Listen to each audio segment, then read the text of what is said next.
I am here with Dr. Reed Eaton, history professor, and we're going to have a little discussion on some topics, and he's going to give some interesting answers. So first off, Reed, what do you think of democracy and why? My view of democracy is the same view as Sir Winston Churchill, who once observed to Parliament, quote unquote, "Democracy is the worst form of government except for all the others that have been tried from time to time," unquote. I think that's true, and I think it's important to know why it has so many problems.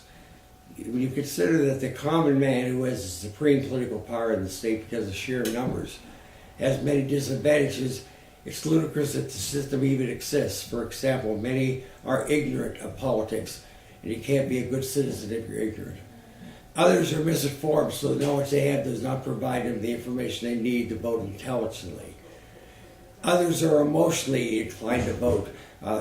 Candidate has an attractive wife. He has a beautiful tie. He's a virile-looking man like John Kennedy, and you vote for those emotional reasons, which you should never do if you want to be a good voter.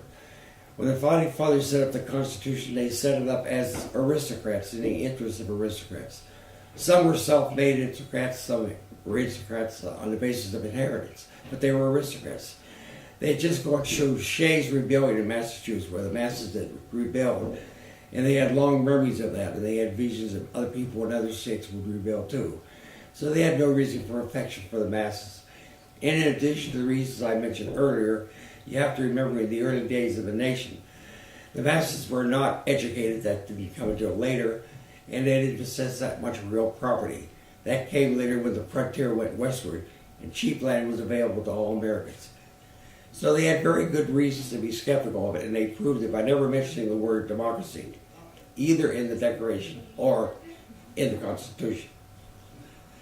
Now the question comes up, and pardon my bronchitis, the question comes up, if it has all those negatives, why have it at all? Why even pretend to be democratic? Well, I also see several reasons for that. First, if the masses are too bright and they prefer not to think as opposed to doing so, at least a lot of them have common sense. And common sense goes a good way in the area of government. Also, most of them have common decency. So if you have common sense on the one hand and common decency on the other, and then you combine that with the fact that in a country called a democracy, everyone's supposed to be equal.